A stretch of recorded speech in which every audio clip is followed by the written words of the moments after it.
Hello guys, welcome to my blog. তো আজকে আমি বানাতে চলেছি হোমমেড ফ্রেশ দই। তো দই বানানোর জন্য সবার আগে আমি গ্যাসটা ধরে দিলাম, তারপরে দুধটাও বসিয়ে দিলাম। তো এখানে দুধটা জাল হচ্ছে। তো এখানে দেখো দুধটা জাল হয়ে গেছে মোটামুটি।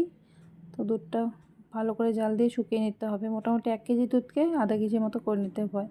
তো তারপরে এখানে আমি একটা পাতিল ধুয়ে নিচ্ছিলাম, কারণ আমার কাছে নতুন পাতিল ছিল না। তো দইয়ের একটা পুরনো পাতিল ছিল, তো ওইটাকে ধুয়ে নিলাম। তো পাতিলটা ধুয়ে অল্প গরম করে নিলাম, কারণ ঠান্ডা পাতিলে দই ভালো হয় না। তো একটু আগুনে দিয়ে গরম করে নিচ্ছিলাম। তো পাতিলটা গরম করতে করতে এখানে আমার দুধটা মোটামুটি জাল হয়ে গেছে। তো পরিমাণ মতো চিনি দিয়ে দিলাম। চিনির স্বাদটা তোমরা তোমাদের পরিমাণ অনুযায়ী দিবে, স্বাদ অনুযায়ী দিবে। তো আমি আমার স্বাদ অনুযায়ী চিনিটা দিয়ে দিলাম। তো চিনি দিয়ে দুধটা একটু ভালো করে জাল দিতে হবে। তো এখানে দেখো পাতিলটাও গরম হয়ে গেছে।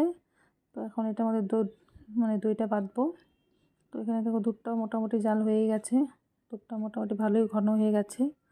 তো তারপরে দেখো এটাই হচ্ছে মেন সাজ দই বানানোর জন্য। এটা হচ্ছে আমার ননদের বাড়ির থেকে দিয়েছে। এই সাজটা দিয়ে আমি দই পাতবো। এই সাজটা দিয়ে দই পাতলে না দইয়ের টেস্টটাই অন্যরকম হয়। এইরকম দই আমাদের বরপেটাতে মোটামুটি পাওয়াই যায় না বলতে গেলে।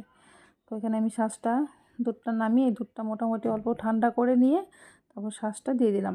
এই শাঁসটা এখন দুধের সাথে ভালো করে মিশিয়ে নিতে হবে, একদম পুরো সম্পূর্ণ যাতে শাঁসটা একদম দুধের সাথে ভালো করে মিশে যায়। তো ততক্ষণ পর্যন্ত দুধটাকে আমি নাড়াচাড়া করব। সম্পূর্ণভাবে শাঁসটা মেশাতে হবে দুধটার মধ্যে ভালো করে। তো অল্প দুধ স্বাদ ছিল বাটির মধ্যে, তো আমি দুধ দিয়ে আবার শাঁসটা ঢেলে নিলাম। তো এই সম্পূর্ণ শাঁসটা কুচি কুচি দিয়ে এখন এটাকে আমি ভালো করে মিশিয়ে নেব। মোটামুটি অনেক সময় ধরে মিশাতে হবে, কারণ যত ভালো করে মেশাবো দইটা তত ভালো করে পড়বে। তারপর দেখো আমার মিশানো মোটামুটি হয়ে গেছে। তো এখানে আমি ভালো করে আগে মিশিয়ে নিচ্ছিলাম, মিশিয়ে তারপরে পাতিলে ঢালবো। তো এখন আমি পাতিলে ঢেলে দেবো সম্পূর্ণ দুধটুকু। তো দেখো আমি দুধটা ঢেলে দিয়েছি, পুরোটা ঢেলে দিলাম। তারপরে এখানে আমি একটু দুধটা ঠিক করে দিচ্ছিলাম।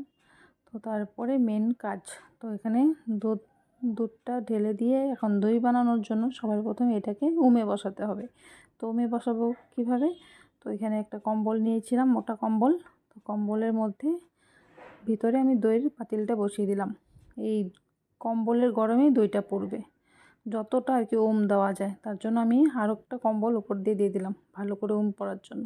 অ্যান্ড ফাইনালি দেখো আমার দই রেডি। অ্যান্ড দই দেখো রেডি। ঠান্ডা ঠান্ডা হয়ে গেছে, ফ্রিজে রেখে দিয়েছিলাম। দইটা আমি তোমাদেরকে কেটে দেখাচ্ছি। এই দেখো দইয়ের কালারটা কীরকম সুন্দর হয়েছে। দইয়ের কালারটাও যেরকম সুন্দর হয়েছে, খেতেও কিন্তু টেস্ট হয়েছে। তোমরা বানিয়ে খেলে বুঝতে পারবে যে এই দইটা কতটা টেস্ট। তো এখানে আমি সিজাকে দিয়েছিলাম, সিজা তো খেয়ে বলছে জাস্ট অসাধারণ। তো আজকের ব্লগটা এই পর্যন্তই। অ্যান্ড বাই বাই, দেখা হচ্ছে নেক্সট ব্লগে।